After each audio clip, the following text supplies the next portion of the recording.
ప్రేక్షకులందరికీ కూడా ఆ లలితాంబిక అమ్మవారి యొక్క అనుగ్రహం పరిపూర్ణంగా కలగాలని మనస్ఫూర్తిగా కోరుకుంటూ మనం ఈరోజు చెప్పుకోబోయేటువంటి అంశం ఏమిటి అంటే 2024 జనవరి నుంచి డిసెంబర్ వరకు కామన్గా అయితే మనం ఉగాదిగా చెప్పుకుంటాం. అయితే ఈ జనవరి నుంచి డిసెంబర్ మధ్యలో ఎప్పుడు కూడా సంవత్సర ఫలితాలు చెప్పేటప్పుడు ఇక్కడ మేజర్ ప్లానెట్స్ అని తీసుకుంటాం. అంటే మేజర్ ప్లానెట్స్ ఏమిటి అంటే గురువు, జీవకారకుడైన గురువు, కర్మకారకుడైన శని, కాలానికి కారకుడైన రాహు, మోక్షానికి కారకుడైన కేతువు. మిగతా గ్రహాల యొక్క స్థితి బట్టి మనం నెల ఫలితాలు ఎలాగో చెప్పుకుంటూ ఉంటాం, మాస ఫలితాలు అంటూ ఉంటాం. వాటిని అవి ప్రతి నెల మారిపోతూ ఉంటాయి. 45 డేస్కి, 1 మంత్కి, 25 డేస్కి ఇలాగా. అయితే ఈ 4 గ్రహాల యొక్క స్థితి మూలంగా ద్వాదశ రాసుల వారికి ఏ విషయాల్లో బాగా కలిసి రానుంది, ఏ విషయాల పట్ల జాగ్రత్త వహించాలి అనేటువంటి విషయాలు మనం ఒక్కొక్క రాశి లేదా ఒక్కొక్క లగ్నంగా మనం తెలుసుకుందాం. ధనుర్లగ్నము, ధనుసు రాశి. మీకు ఈ యొక్క వారం ప్రత్యేకంగా ఈ 4వ స్థానంలో రాహు యొక్క సంచారం ఏదైతే ఉందో, ఈ యొక్క పంచమ స్థానంలో ఉన్నటువంటి గురువు ఎప్పుడైతే మీకు మారుతున్నాడో, అది ఎప్పుడు మారుతున్నాడు గురువు అని చెప్పి తీసుకున్నట్టయితే 1 మే నుంచి మారుతున్నాడు. 1 మే నుంచి మారి అక్కడే ఉంటాడు సంవత్సరం పాటు. ఈ సంవత్సరం మొత్తం కూడా ఈ 2024లో. అయితే ఇక్కడ రాహు చతుర్థ స్థానంలో ఉన్నటువంటి ఫలితాలు కనుక చూసుకున్నట్లయితే విదేశాలలో పిఆర్ కోసం ప్రయత్నం చేసేటువంటి వారికి, అక్కడ రెసిడెన్షియల్ గ్రీన్ కార్డు కోసం ప్రయత్నం చేస్తూ ఉంటారు వారికి, మరియు అక్కడే ఏదైనా గృహం కొనుగోలు చేద్దాం అనుకునేటువంటి వారికి, విదేశాల్లో ఉండేటువంటి వారికి విదేశాల్లో గృహయోగాన్ని ఇస్తున్నాడు. అదేవిధంగా ఇన్వెస్ట్మెంట్స్, ఈ సమయంలో చేసేటువంటి ఇన్వెస్ట్మెంట్స్ గురువు 12వ స్థానాన్ని చూస్తున్నాడు కాబట్టి చేసే ప్రతి ఇన్వెస్ట్మెంట్ కూడా చాలా చక్కటి ఫలితాలు వస్తుంది, అందులో ఎటువంటి సందేహం లేదు. కాకపోతే మీరు కాస్త అప్పులు చేసేటువంటి విషయంలో, అప్పులు తీసుకునేటువంటి విషయంలో లగ్నాధిపతి 6వ స్థానంలోకి వెళ్ళి కూర్చున్నాడు, ధనుస్సు రాశికి అధిపతి అయినటువంటి గురువు. అయితే కామన్గా 6వ స్థానంలో ఉన్నప్పుడు గురుబలం తక్కువగా ఉందంటూ ఉంటాం. ఒకటి, అప్పులు తీసుకోవడం ఇచ్చేటువంటి విషయంలో మాత్రమే కాస్త చూసుకోండి. ఎందుకు అంటే ఆ గురువు పైన కేతువు యొక్క దృష్టి ఉంది కావున.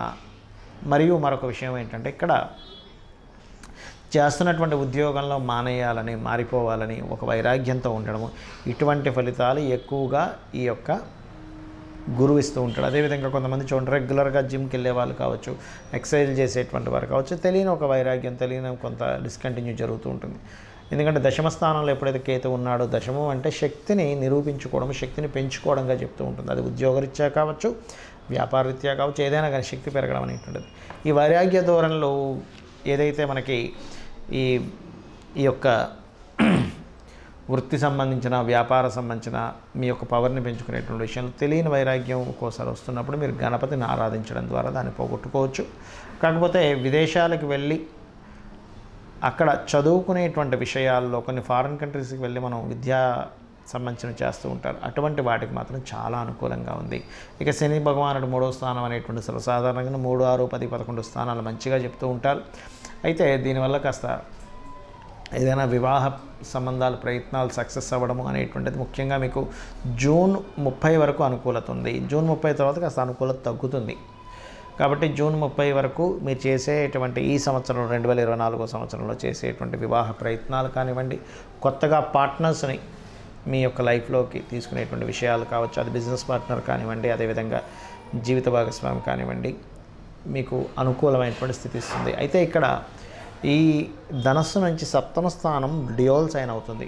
ఈ ధనుస్సు లగ్నం వారికి, ఆ ధనుసు రాశి వారికి చెప్పబోయేటువంటి ముఖ్యమైన అంశం ఏమిటి అంటే ధనుర్లగ్నంలో జన్మించిన, పుష్యమి నక్షత్రంలో జన్మించిన ఇలా కొన్ని ఉన్నాయి.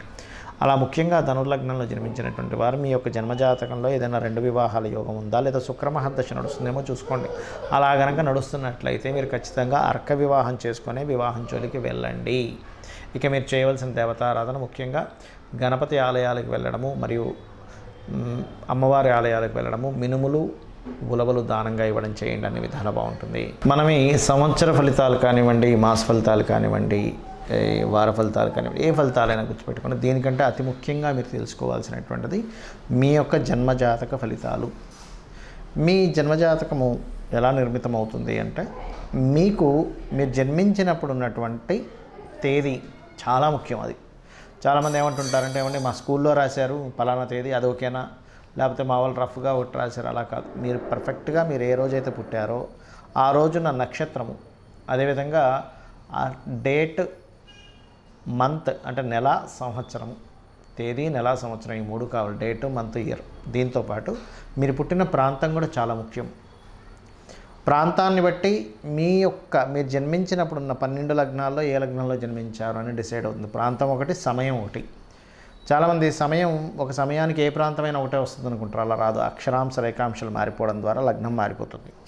అలా ఆ రకంగా మీరు జన్మించినప్పుడు ఉన్న లగ్నాన్ని తీసుకుంటే ప్రతి వ్యక్తి కూడా పూర్వజన్మల్లో చేసుకున్నటువంటి కర్మ ఆధారంగా ఈ యొక్క జన్మ వస్తుంది. పూర్వజన్మలో చేసిన కర్మ ఏమిటి, ఈ జన్మ ఎందుకు వచ్చింది, ఎందుకు అద్భుతమైనటువంటి యోగం కలిగింది, ఎందుకు ఎన్నో ప్రయత్నాలు చేసినా ముందుకు వెళ్ళలేకపోతున్నాను అనేటువంటి విషయం మీ యొక్క లగ్నం ద్వారా తెలుస్తుంది. గుర్తుపెట్టుకోండి. అదేవిధంగా అందరికీ కూడా ధనం అనేటువంటిది, కుటుంబం అనేటువంటిది ఎంతో ముఖ్యం. కాబట్టి మీ యొక్క ద్వితీయాధిపతిని బట్టి మీ ధన స్థానాధిపతి ఎక్కడున్నాడు, చాలామందికి ఈ విషయం తెలియక రకరకాల వ్యాపారాలు, రకరకాల వైపు వెళ్తూ నష్టపోతూ ధనాన్ని నష్టపోతూ ఉంటారు. అసలు ఎప్పుడు మీ జన్మజాతకంలో ధనం నష్టపోయే యోగం ఉంది, లాభం పొందే యోగం ఉంది, ఏ మార్గంలో వెళ్తే మీకు ధనయోగం ఉంటుంది అనేటువంటిది మీ ధనాధిపతిని బట్టి, మీ ప్రయత్నాలను, మీ సిబ్లింగ్స్ని బట్టి, థర్డ్ లార్డ్ని, మీకు ఏ దిశలో ఉంటే మంచిది. ఇప్పుడు 4 దిశలు మంచివే, వాస్తుపరంగా అన్ని దిశలు మంచివని చెప్తుంది శాస్త్రం. కాకపోతే మీరు ఏ దిశలో నివసిస్తే మంచిది, ఏ పేరు గలవారు. ఇప్పుడు చూడండి, రక్తం ఉంటుంది, అన్ని గ్రూప్స్ మంచివే, కానీ మన గ్రూప్ ఏది ఉందో దానికి సంబంధించిందే మనకి ఎప్పుడైనా ఏదైనా అవసరం వచ్చినప్పుడు, ఇబ్బంది వచ్చినప్పుడు మనం బాడీలోకి తీసుకుంటాం. అంతేగాని ఏ గ్రూప్ అయినా పర్లేదండి అనం. ఎందుకు, సేమ్ గ్రూప్ కనుక కనెక్ట్ అవ్వకపోతే అది ఆ వ్యక్తికి ఇబ్బందినిస్తుంది, ప్రాణాపాయంగా మారుతుంది. కాబట్టి అదే రకంగా వాస్తులో కూడా పేరులో ఉన్న మొదటక్షరాన్ని తీసుకొని ఏ దిశలో ఉండాలి. అదేవిధంగా మీ జన్మజాతకంలో ఉన్న గ్రహాలను బట్టి, శుభగ్రహాలు ఉన్న స్థానాలను బట్టి కూడా తీసుకోవచ్చు.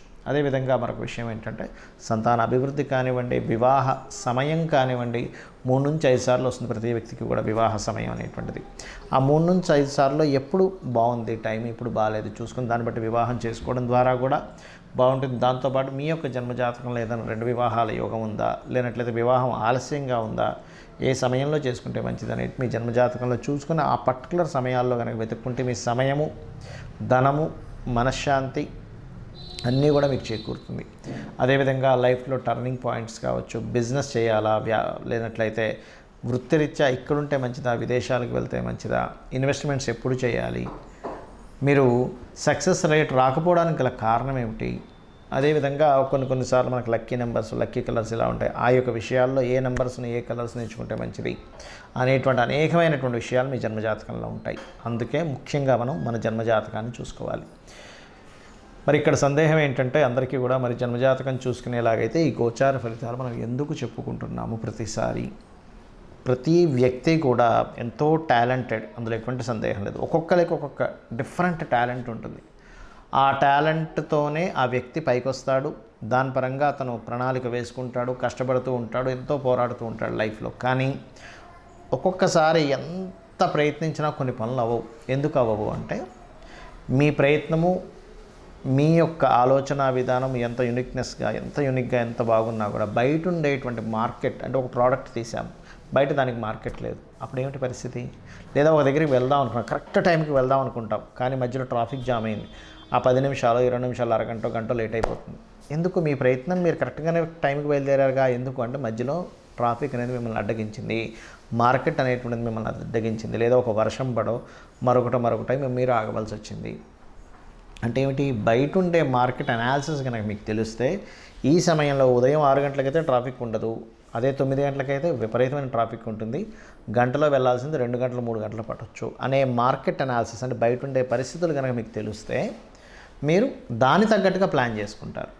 ట్రాఫిక్ కావచ్చు, ప్రజెంట్ ఉన్న మార్కెట్ కావచ్చు, ప్రజెంట్ ఉన్న కండిషన్స్ ఏవైనా కావచ్చు, ఒక ప్రోడక్ట్కి ఉండేటువంటి వాల్యూ కావచ్చు. అదేవిధంగా మనకి గోచారం అనేది ఏం చెప్తుందంటే ప్రస్తుతం ఈ నెలలో ఈ గ్రహాలు ఇలా ఉన్నాయి, ఈ సంవత్సరం ఈ గ్రహాలు ఇలా ఉన్నాయి గోచారంలో. కాబట్టి వీటికి ఎనర్జీ ఎక్కువగా ఉంది, వీటికి ఎనర్జీ తక్కువగా ఉంది. కాబట్టి మీరు దీని పరంగా ప్లాన్ చేసుకోండి అని చెప్పేదే గోచారం.